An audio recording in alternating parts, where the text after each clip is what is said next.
Bom dia. Vamos aqui hoje entender a relação entre as formas de colonização e como isso se materializou na questão do uso e na propriedade da terra. É um momento que o Celso Furtado ele vai trabalhar, né, ele vai fazer um comparativo entre a forma de colonização dos Estados Unidos, a forma de colonização do Brasil e a forma como a terra vai sendo ocupada, né? Isso a gente vai começar a entender quando a gente vai ler, né? Vocês lêem o capítulo dele, vocês vão entender que, mais uma vez, né, que a questão econômica está predominante na leitura de Celso Furtado, igual do Caio Prado, né? E essa questão econômica, ela vai determinar, né, toda a forma de vida, né, a materialidade da forma de vida. Bem, desculpe.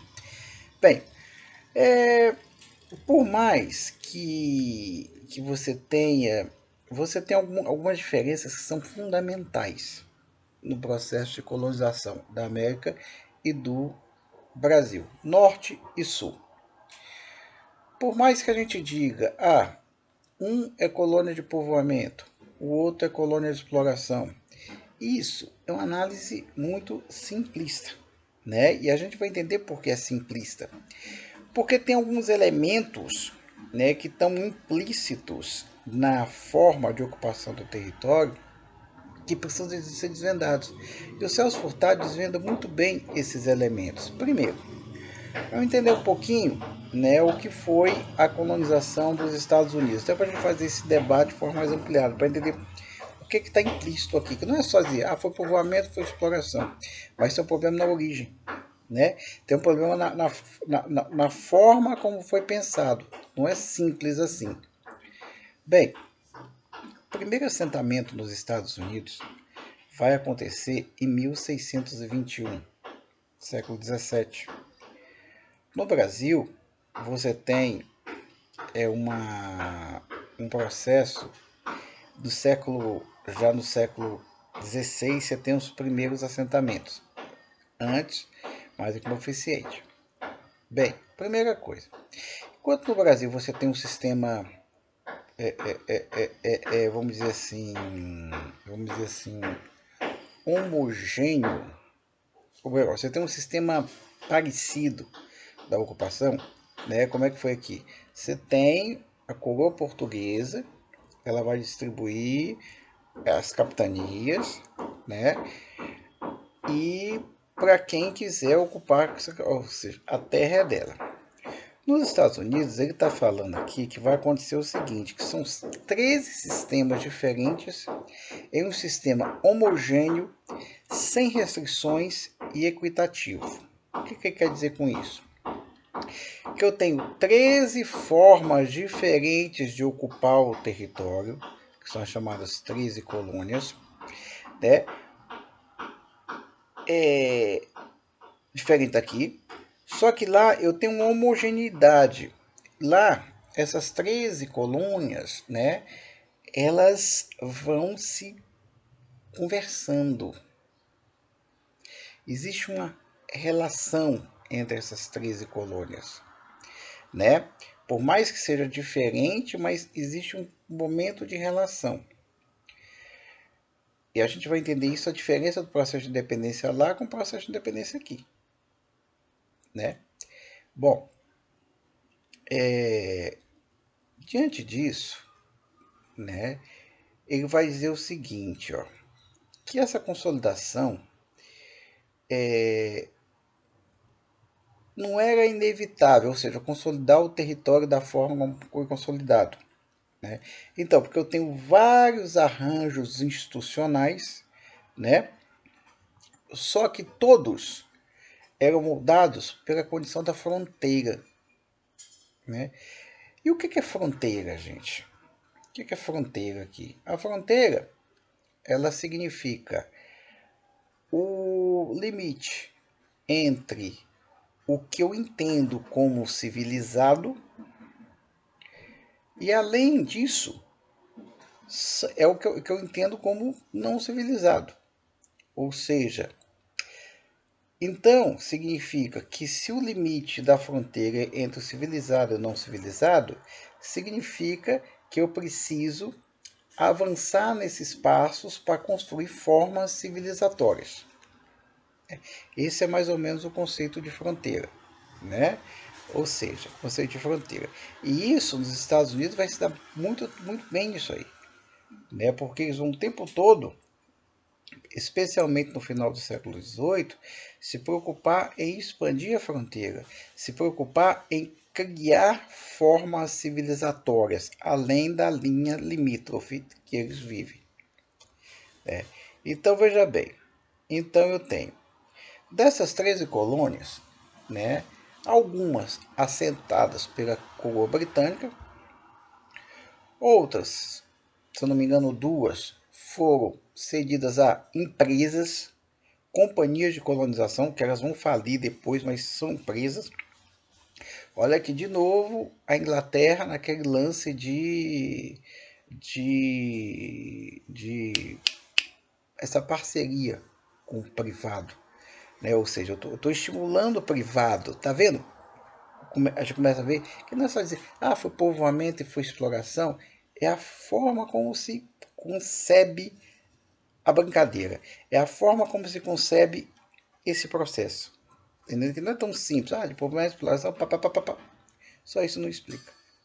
E algumas cedidas a proprietários. Então eu tenho algumas assentadas pela coroa britânica, algumas cedidas a companhias de colonização, outras cedidas a proprietários individuais. Ou seja, eu tenho um mix, né? Um mix. Aqui não, aqui é de uma forma só. Coroa portuguesa. Então eu tenho um mix nessa brincadeira aqui. Bem, e aí eu tenho um por um. Virgínia, né? Vai ser cedida a uma companhia, uma propriedade comunitária. Vai ser o primeiro território a ser ocupado, né? Eu tenho a Geórgia, né? A Geórgia é para onde vai os pobres, né? Aqui é a coroa portuguesa. E como é a coroa, o que Portugal está fazendo? Lá ele vai pôr o serviço militar obrigatório na Geórgia. Bom, eu estou ocupando, então aqui vai ter serviço militar obrigatório.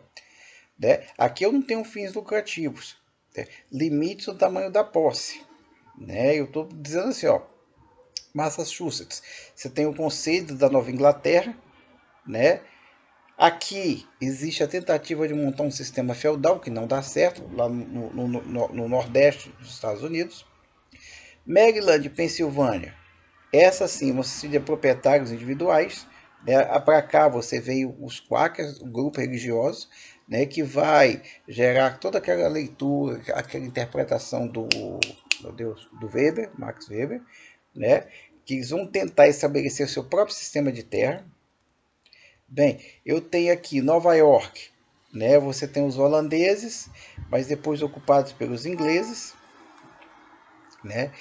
Bem, então eu tenho, você vê que são diferentes, mas eles estão sempre, a Inglaterra sempre se preocupou em ocupando de forma diferente, mas sempre em organizar o território que eles se comunicassem. A gente vê que no Brasil é diferente, né?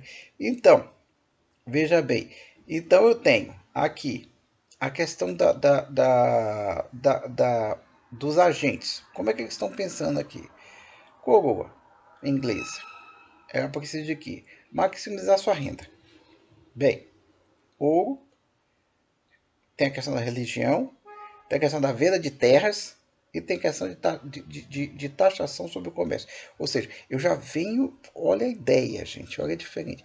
Eu já venho com a mentalidade empreendedora, a mentalidade comercial aqui, nessa brincadeira aqui.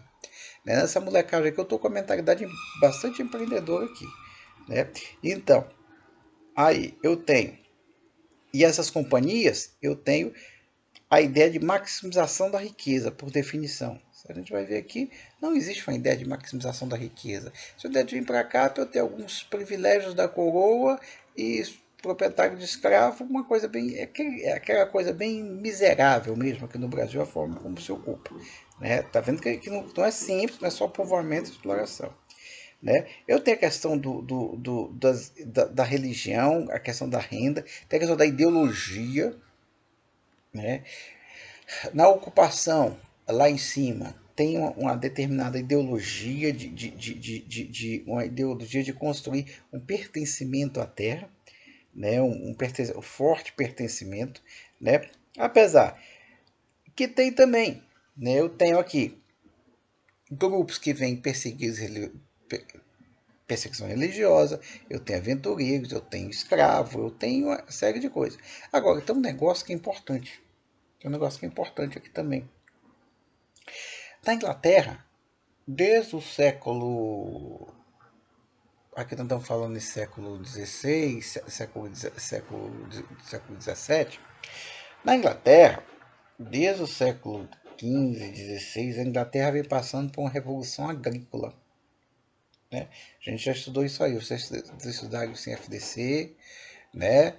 E a Inglaterra vai passando por uma revolução agrícola.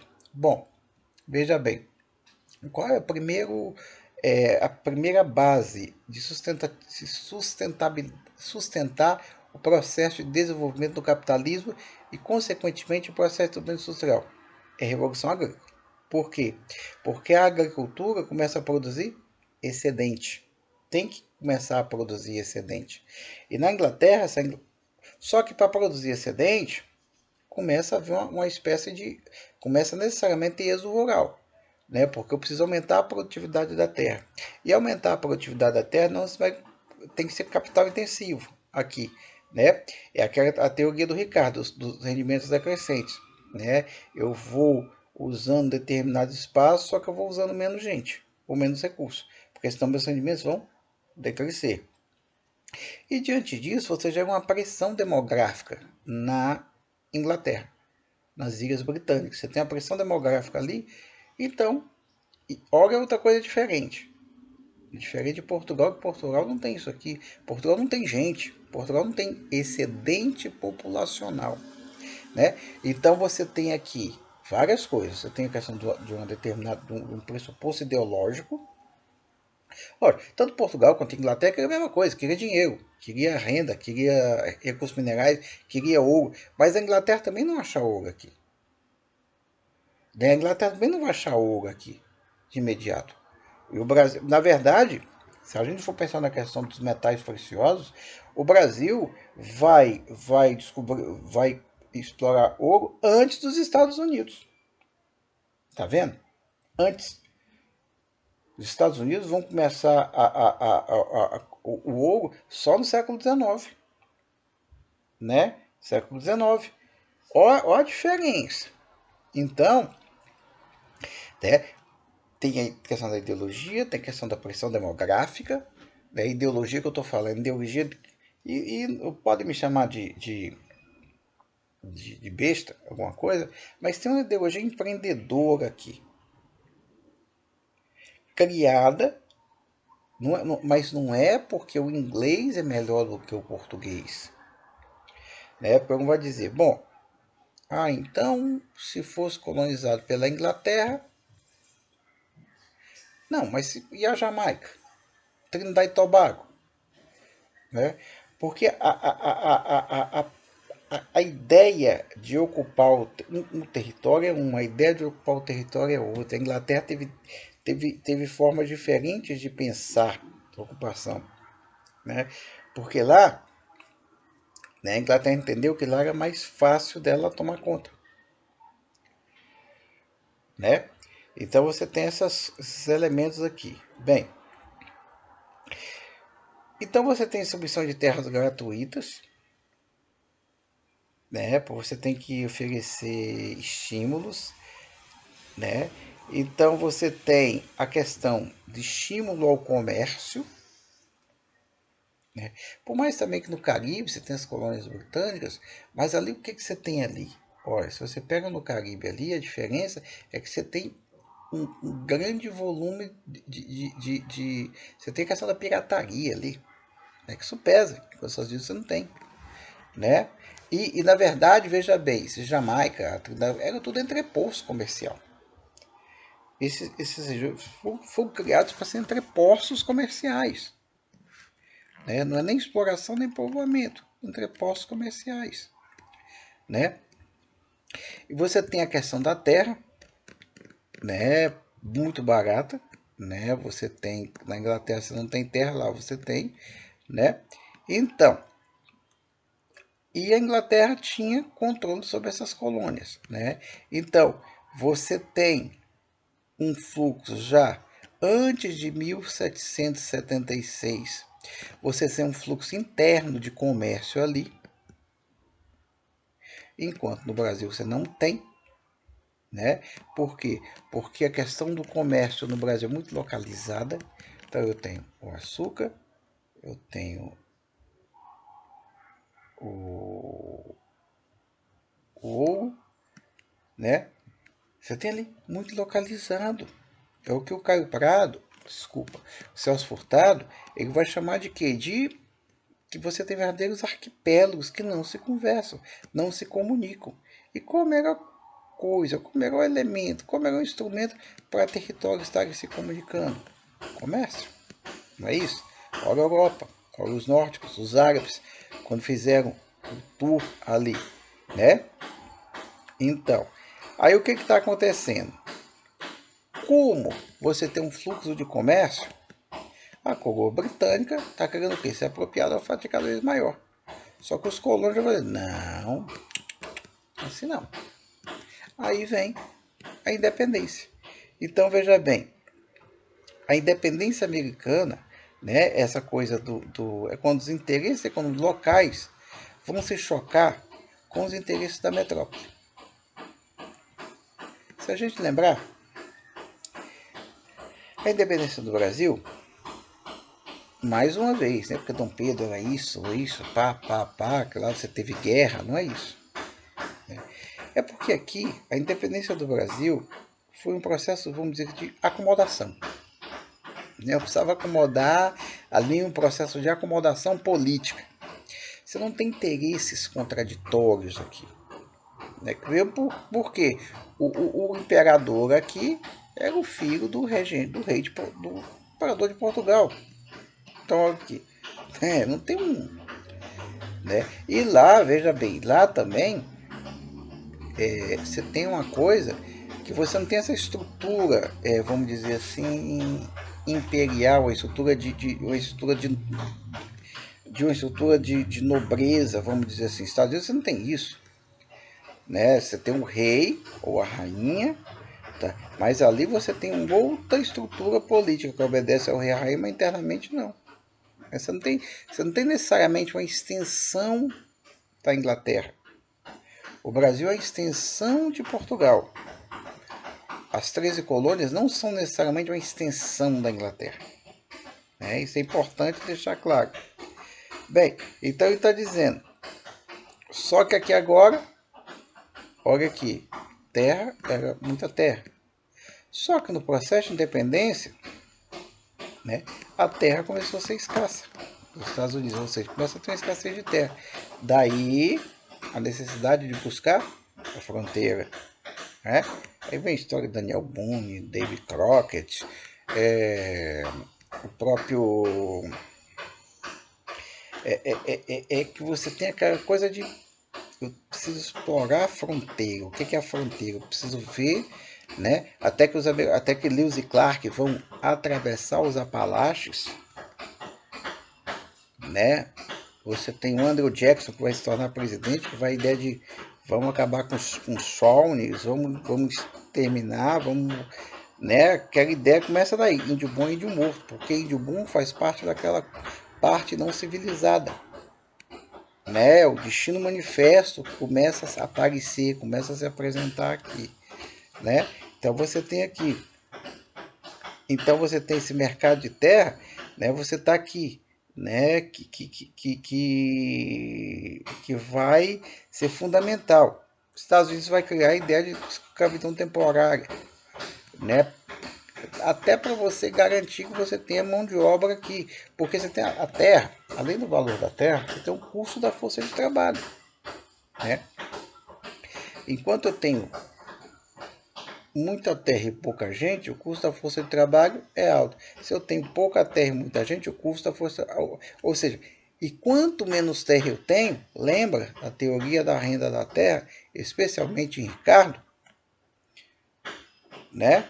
Que o Marx vai chamar de teoria 1, teoria da renda 1, 2, que tem a ver com fertilidade, tem a ver com distância, tem a ver com série de elementos, e tem a ver principalmente, o Ricardo não vai trabalhar isso, mas o Marx vai trabalhar como é que as forças produtivas implementam na Terra o aumento da sua produtividade, porque a renda da Terra tem a ver, na verdade, com produtividade. Não só com localização, mais de produtividade do que com localização. Né? Então, a Terra valia pouco, né? Mas eu tenho aqui, né, que eu tenho a partir do século XVIII, você vai ter a escravidão, né? Que é algo até um pouco, vamos dizer assim, né? Os americanos vão lá nas três colônias, você tem a construção de vilarejos, né? Você vai comunitário, você reduz o custo de transação, né? Você faz uma coisa coletiva, né? Autogestão, né? Então, nas 13 colônias, o tempo todo, você tem a coisa da autogestão, né? Você tem a coisa das formas cooperativas de uso da terra, cooperadas, mesmo que você tenha a questão do trabalho escravo, que o trabalho escravo dos Estados Unidos só chega no século XVIII, essa escravidão, quando no Brasil já começa no século XVI, já no início, 17, desculpa, aqui lá nos Estados Unidos, século XVIII, né? Então eu tenho que aí você tem também, né? Ao mesmo tempo eu tenho uma competição entre as 13 colônias, né? Que é a espécie de um darwinismo institucional. Por que competição? Porque eu quero atrair mais migrantes, eu quero atrair força de trabalho, eu quero atrair valor, eu quero agregar valor. Porque a questão é o mercado, né? Eu estou vendo o que o outro está fazendo. Essa integração. Porque lá que a integração vai se dar, não é meramente uma integração política. Lá você vai ter uma integração via mercado. E a integração via mercado pressupõe que você tem competição. É aquela coisa do livre mercado. Né? Como é que eu estou vendo que o meu concorrente está fazendo, o que cada agente está fazendo ali. Né? Então, eu tenho regras que vão sendo impostas pela competição. Né? E aqui, no final do século XVIII, você tem a questão da plantation, né? Que é parecido com o Brasil, só que algumas diferenças. Né? No sul eu tenho as monoculturas. Né? Que você vai, não, mas no sul a gente tinha escravo, grandes propriedades e agricultura voltada para exportação. Não é bem assim. Na verdade, né, ele não é muito, porque no início essas plantações não tinham trabalho escravo. No Brasil sempre com trabalho escravo. Né? Só que o trabalho escravo ele se torna predominante nos Estados Unidos só no século XVIII, como eu falei. Né? Por quê? Porque tem um aumento da oferta de escravos, porque o mercado de escravos no mundo, eu estou oferecendo escravo barato. Né? Eu tenho escala de produção. E tem uma diferença. Né? Eu tenho a coisa da pequena propriedade. Né? Então eu tenho, a maior parte das fazendas de escravos nos Estados Unidos eram em torno de 50 escravos. Né? Isso não é tanta coisa em comparação com o Brasil. Né? Não é comparação com o Brasil. Né? Então, eu tenho essa agricultura, enquanto no Brasil a agricultura é em forma de grandes propriedades, nos Estados Unidos a agricultura se organiza na forma de pequenas propriedades, né? Tanto em número quanto em extensão geográfica. Né? Ou seja, porque você tem uma migração, você tem uma extenuação da fronteira agrícola, né? Então, mas aqui vai se produzindo outras coisas além de algodão. A gente lembra que no Brasil a produção era a questão do açúcar, exportar. O resto, o acessório, era o alface, o arroz, a galinha, para o cara comer. Né? Eram pequenas roças. Eram pequenas roças. Aqui não. Aqui eu tô fazendo, além do algodão para exportar, eu estou usando outras culturas, eu tô produzindo outras culturas, mas com alto grau de muita produtividade. Né, com muita produtividade. Né? Então, eu tenho essas diferenças, né, que são essenciais, ou seja, é uma coisa que desde o começo estimular o comércio interno e o mercado, né, que é a comunicação entre as colônias, né, desde o começo. Eu tenho a coisa da questão, não é uma mera extensão de Portugal, né, que quando eu volto para o Brasil, enquanto o Brasil é uma extensão política de Portugal, as três colônias não. Né? E não é porque isso é resistência aos colonos, tá? Não é mais a ver, é questão de raça, é questão de forma de pensar. Também não é só questão do movimento exploração, que aqui poderia ser exploração, mas poderia ter sido pensada essa coisa, criar um mercado interno. Lá se cria um mercado interno. Né? Lá se cria um mercado interno muito dinâmico, lá no século XVIII. Né? Então, quando eu vejo aqui no Brasil, né, que eu tenho, então eu falei, né, enquanto o sistema americano se define em um século e meio, né, o sistema o brasileiro vai demorar 4 séculos. Então, gente, é muito grande a diferença. Né? Então, eu tenho lá nas três colônias, eu tenho um século e meio mais ou menos para se organizar, para dizer assim, é assim. Olha, cara, esse negócio é fundamental. Né? Em um século e meio o negócio já está organizadinho. Né? Eu tenho variações institucionais, mas que vão chegar a uma só. Né? Enquanto no Brasil, eu tenho aqui, demora 4 séculos. Né? 4 séculos por quê? Porque a Terra vai se tornar mercadoria só no final do século XIX. A partir da segunda metade do século XIX, isso é ridículo. Né? Então, olha a primeira diferença. Um demora 2 séculos. O sistema de terra, o sistema da organização do território demora 1 século e meio a 2 séculos. Aqui demora 4. Porra, muito tempo. Não explica o atraso. Isso, quer dizer, desculpa, isso é um dos elementos que vai explicar o atraso. Né? O atraso. Né? Enquanto eu tenho aqui, né, nos Estados Unidos, na Brasil, eu tenho chamados ciclos, né? Açúcar, mineração, café, né? Aí eu vou, o que são ciclos? Ele tem um auge e tem a depressão. Porra, aí fica 50, 60 décadas de depressão, aí eu vou de novo. Aí eu tenho um auge, depressão. Só que esse auge é muito localizado.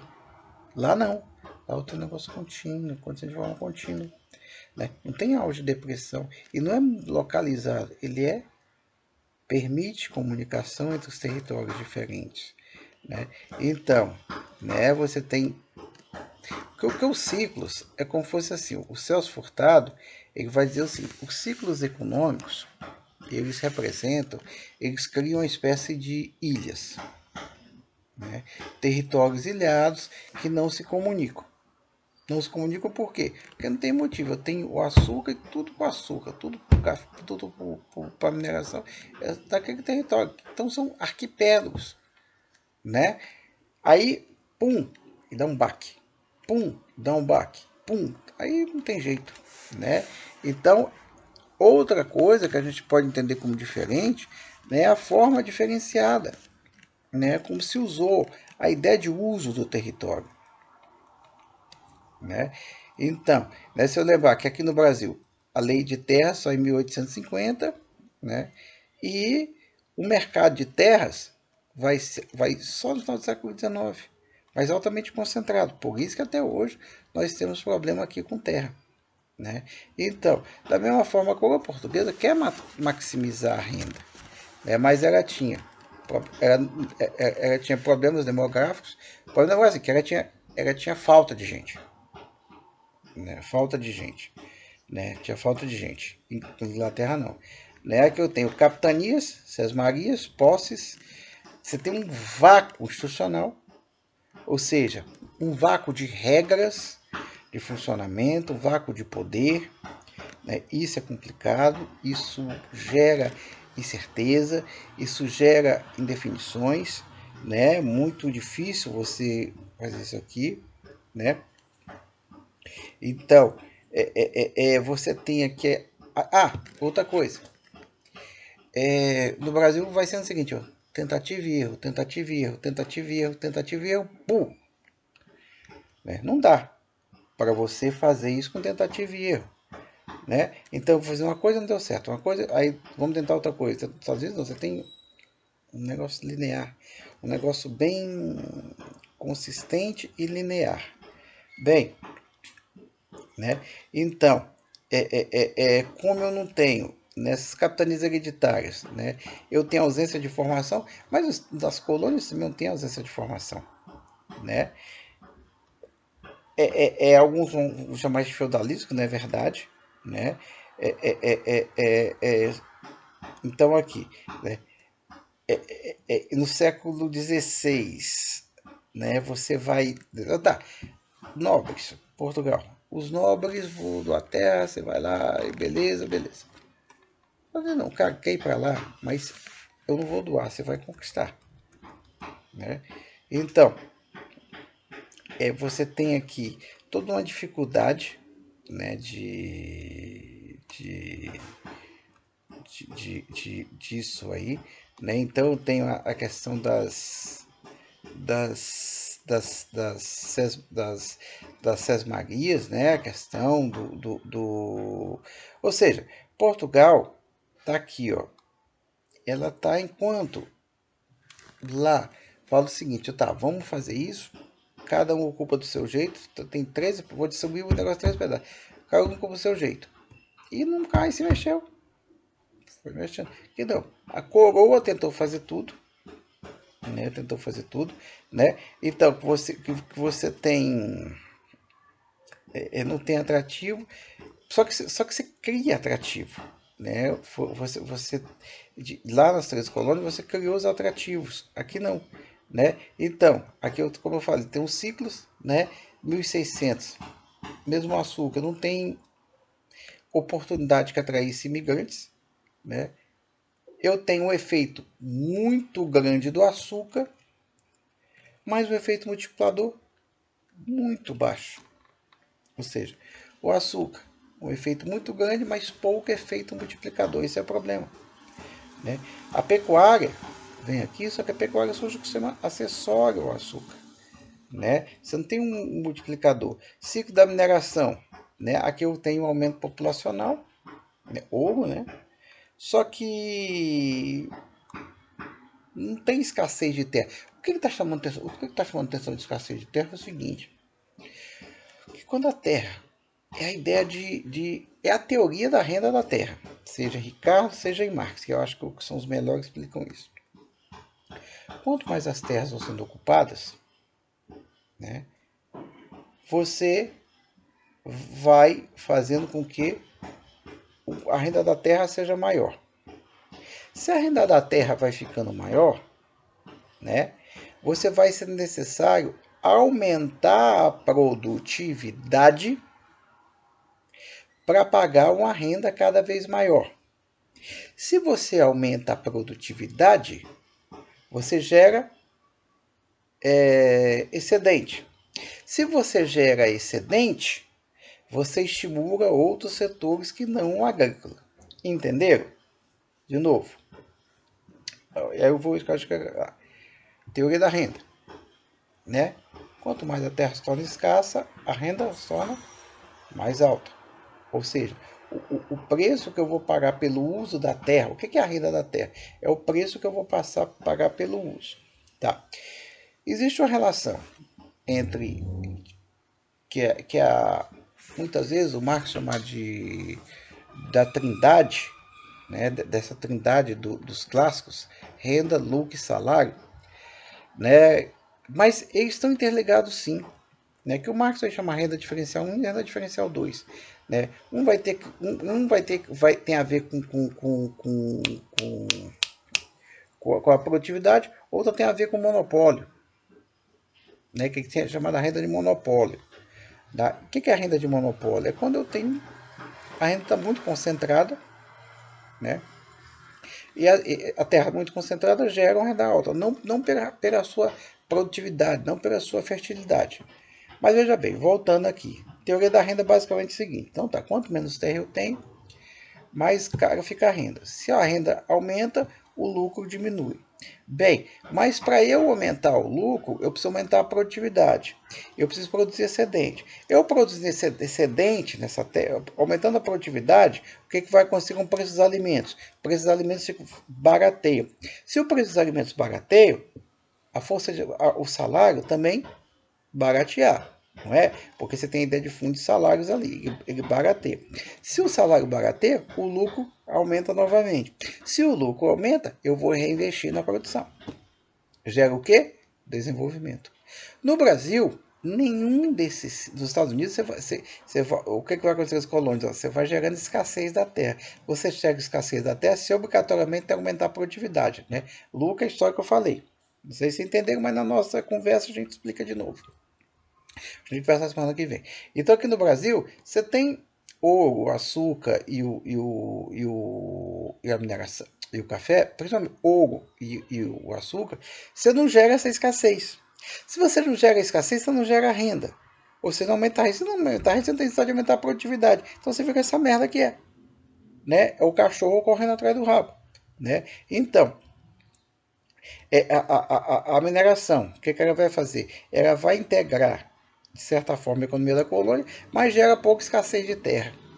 Tá entendendo? Ó, os Estados Unidos já grande escassez de terra. Por isso você tem que expandir a fronteira. Porque você não tem necessidade, você tem muita terra, você tem escassez de terra, terra da coroa, né? Você tem toda essa relação aqui, né? Bom, o ouro declina, volta de novo a mesma bosta que era antigamente, antes do ouro, né? Então, aí eu tenho aquela da população, né? Então eu tenho uma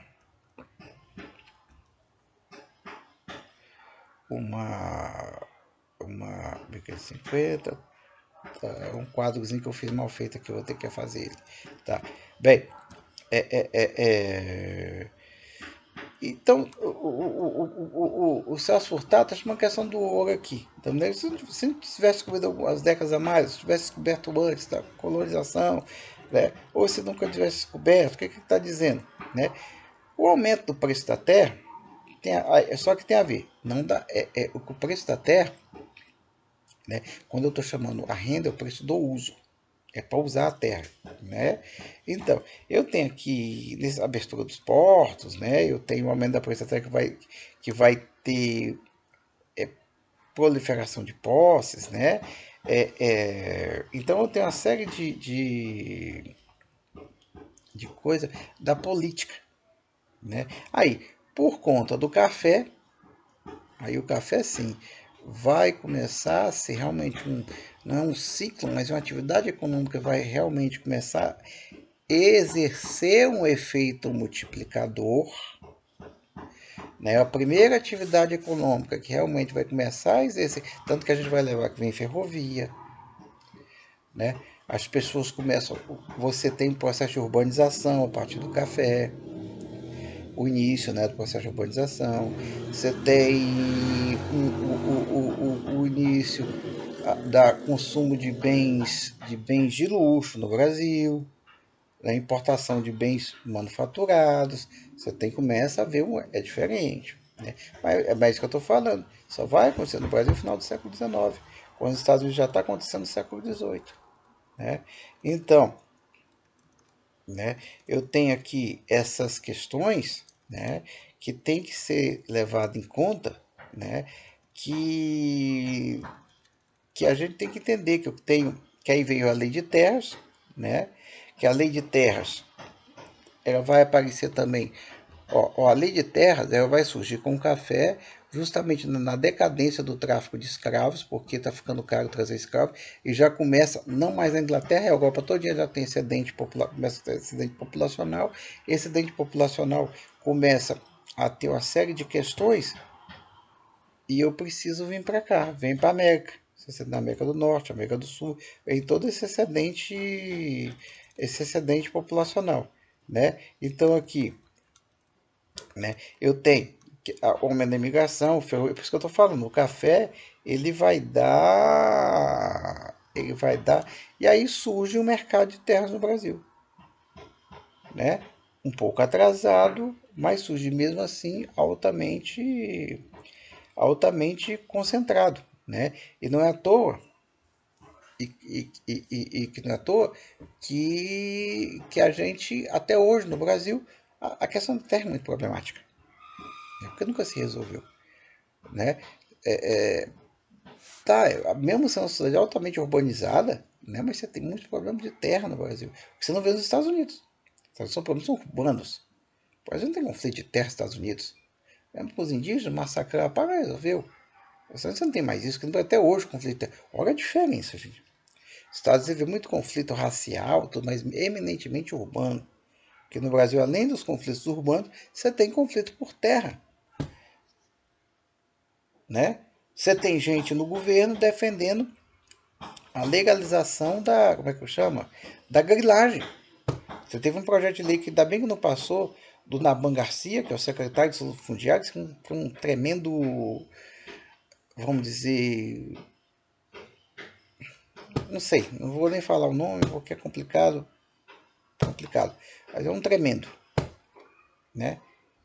Que tentou aprovar uma lei que facilitava a grilagem de terra. Porra, cara, no século XXI, né?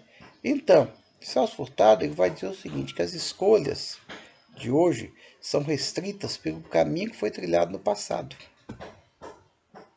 Então, a partir do caminho que foi trilhado no passado, é chamada path dependence. A partir do caminho que foi trilhado, você começa a ter poucas escolhas.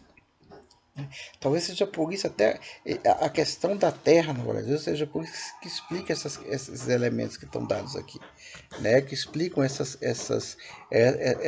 confusão, né, do mercado de terra, essa confusão do uso da terra no Brasil, né? Então, né, nós temos essas condições, né, que vão colocando. Então, essa ideia de pet dependence, né, quer dizer, as minhas escolhas são restritas pelo caminho que eu escolhi. Eu escolhi um determinado caminho que no futuro eu trilhei um determinado caminho que no futuro não vai permitir que eu tenha o quê? Muitas escolhas, né? Isso é ruim.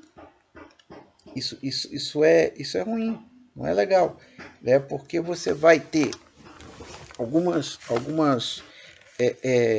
elementos, né, que estão dados.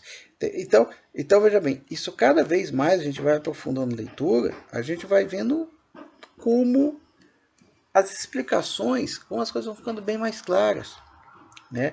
A tendência agora é que a gente fuja mesmo daquelas análises simplistas, né? Uma análise assim muito simplista da realidade, de ocupação, povoamento, exploração. Tem coisa no meio que a gente tem que prestar atenção, né? Então, toda essa leitura que é importante, o Celso Furtado vai fazer, essa diferença. O Caio Prado vai, não, o Caio Prado vai dizer, não é povoamento, o Celso Furtado vai jogar bem claro, e vai dizer, bom, não é bem assim, não é só isso que explica. Né? Não é só isso, não é porque não é a única opção, não é o único caminho. Né? Tem elementos lá na origem, né? A forma como está a Inglaterra, como está Portugal, isso diferencia, né? Isso tem impactos, né? Para a gente entender. Bem, gente, então a gente viu até agora, né?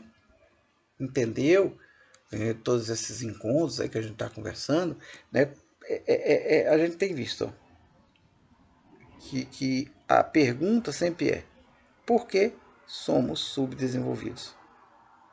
A pergunta é essa. A resposta é simples, é uma resposta, são várias. São várias. Não é uma análise simplificada que pode ser feita, né? Nisso, por isso que eu chamo atenção sempre para isso. Por isso que eu sempre bato nessa tecla, que a gente tem que pensar e nesse sentido o Caio Prado está certo. Falou, o processo histórico é o completo. Você não pode pensar o processo histórico por um detalhe. Ah, o Brasil era feudal porque tinha escravo, tinha servidão? Não. Você tem que pensar em que contexto está inserido, em que contexto mais generalista está inserido essa brincadeira aí. Que contexto mais global está inserido esse negócio. Por que tem escravo? Por que é plantation? Por que os Estados Unidos é diferente daqui? Mesmo sendo plantation. Né? A gente viu que tem uns elementos mais detalhistas, tem que ser detalhista para explicar esse processo histórico dentro da história econômica. Ok, gente? Então, assim, então vocês, mais aula, sim, né? Eu devo postar mais uma aula, né? E dia 12, 13, dia 14 de outubro, a gente vai se reencontrar via aqui, né? Online, para discutir um pouquinho isso aí, apresentar algumas questões e para a gente acertar como vai ser a nossa avaliação. Tá bom, gente? Muito obrigado. Tenham um bom resto de semana.